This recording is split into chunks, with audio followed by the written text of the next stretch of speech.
सभी को नमस्कार। गुरुकुल हिंदी क्लासेज में आप सबका स्वागत है। देखिए मित्रों, हमने पिछली वीडियो में विराम चिन्हों का और उसके प्रकार का क्या है विस्तार पूर्वक अध्ययन कर लिया है। आज हम पढ़ेंगे अविकारी शब्द।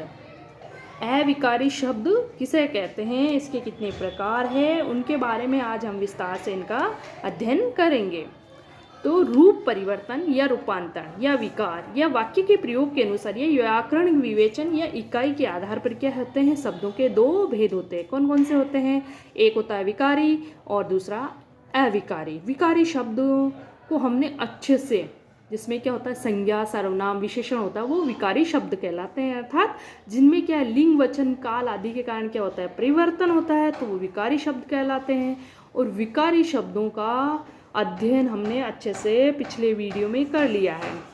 अगर किसी ने विकारी शब्दों का वीडियो अर्थात संज्ञा सर्वनाम विशेषण संज्ञा आदि का वीडियो किसी ने नहीं देखा हो, तो प्ले लिस्ट में जाकर उनका विकारी शब्दों का क्या है उसके प्रकारों का अध्ययन कर सकता है। आज हम पढ़ेंगे अविकारी शब्द। जिन शब्दों अविकार का अर्थ क्या है, जिसमें विकार उत्पन्न नहीं हो, अर्थात जिनमें कोई परिवर्तन नहीं हो, वो क्या होता है अविकार यानी अविकारी शब्द। जिन शब्दों में लिंग वचन पुरुष कारक काल आदि के कारण कोई भी परिवर्तन नहीं होता है, उन्हें अविकारी शब्द या अव्यय भी हम कह देते हैं। अविकारी शब्दों में जो कुछ शब्द हमें प्रयोग करते हैं, उनकी सारणी में हमने कुछ यहाँ शब्द लिए हैं, जैसे अचानक, धीरे धीरे, जोर से, परंतु, फलस्वरूप, अवश्य, अभी, तुरंत, अतः, जिससे, आज, शायद, बीच, इसलिए, ओह, ऊपर, और, तथा, फलतः, हाय, एवं, अथवा, मानो, ताकि। तो ये कुछ शब्द क्या है अविकारी शब्द। जब हम वाक्य बनाते हैं तो उनमें इनका प्रयोग होता है। तो इन शब्दों को किसी भी वाक्य में कैसे भी प्रयुक्त करो, इनके रूप में कोई परिवर्तन नहीं आता है, अर्थात विकार नहीं होता, इसीलिए तो क्या कहलाता है अविकारी शब्द। यानी जिनमें कोई विकार उत्पन्न नहीं हो तो वो क्या कहलाते हैं अविकारी शब्द। अविकारी शब्दों को अव्यय भी कहा जाता है, अर्थात अव्यय का मतलब होता है जो खर्च नहीं होता, जिसमें कोई परिवर्तन नहीं होता है, वही क्या होता है अव्यय या अविकारी शब्द होते हैं। अविकारी शब्दों के क्या होते हैं चार भेद होते हैं। कौन कौन से होते हैं? क्रिया विशेषण, संबंध बोधक, समुच्चय बोधक, विषमादि बोधक। यानी क्रिया विशेषण में क्या होगा, जो क्रिया की विशेषता बतलाएगा, संबंध बोधक में जो संबंधों के बारे में बतलाता है, और समुच्चय और विषमादि बोधक अर्थात जो क्या है हर्ष शोक आदि के बारे में बताएगा, तो वो क्या होगा विषमादि बोधक होगा। तो आज हम पढ़ेंगे क्रिया विशेषण। और क्रिया विशेषण के भी क्या है चार उपभेद है। कौन कौन से हैं?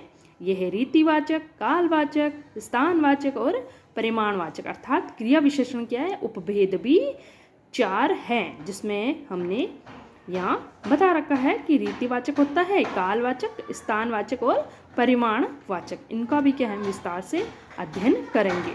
तो आज हम पढ़ने जा रहे हैं क्रिया विशेषण। क्रिया विशेषण का अर्थ क्या है कि जो क्रिया की विशेषता बतलाए वही क्या होता है क्रिया विशेषण। जैसे जो अव्यय क्रिया की विशेषता बतलाते हैं उन्हें क्रिया विशेषण कहते हैं। जैसे उदाहरण के माध्यम से देखते हैं कि धीरे धीरे चलो, तो इसमें चलना क्या है क्रिया, और इसकी विशेषता क्या बताई हुई है धीरे धीरे। जल्दी जल्दी काम करो, तो काम करना यहाँ पे क्या है क्रिया, जिसका विशेषता यहाँ पे क्या है जल्दी जल्दी। इधर मत देखो, तो देखना क्या है क्रिया, और इसकी क्या विशेषता इधर। तो ये क्या हुआ, इनमें जो मैंने यहाँ पे अंडरलाइन किया है वो क्या है क्रिया विशेषण, अर्थात जो है क्रिया की क्या है ये विशेषताएं बतला रहे हैं। जैसे उपयुक्त वाक्यों में धीरे धीरे, जल्दी जल्दी तथा इधर शब्द कर्म से क्या है चलना, फिर करना और देखना, इन क्रियाओं की क्या है विशेषता को प्रकट कर रहे हैं। तो ये क्या हुआ क्रिया विशेषण। अतः इसमें लिंग वचन कारक के कारण कोई भी विकार नहीं आता है, वो क्या होता है विकारी शब्द होता है।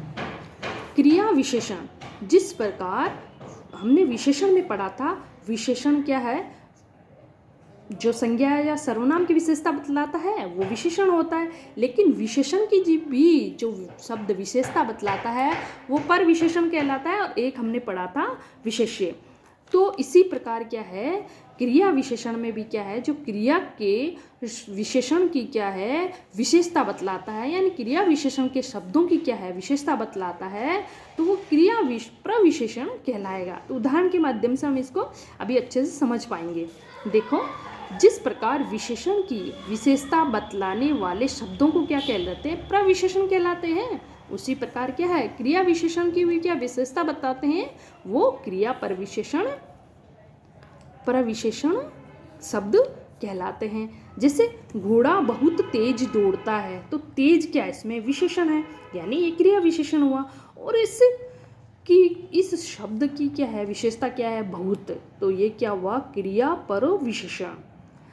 तो इसमें क्या है, घोड़ा बहुत तेज दौड़ता है, तो दौड़ना क्या क्रिया की विशेषता है तेज, और तेज शब्द की विशेषता भी क्या है बहुत, तो यहाँ बहुत हो गया पर क्रिया विशेषण, और यहाँ पे हुआ ये तेज क्रिया विशेषण। इसी प्रकार कुछ कम खाया करो, खाना क्रिया, और इसकी विशेषता है कम, और कम की विशेषता है कुछ, तो ये कुछ हो गया पर क्रिया विशेषण, कम हो गया क्रिया विशेषण।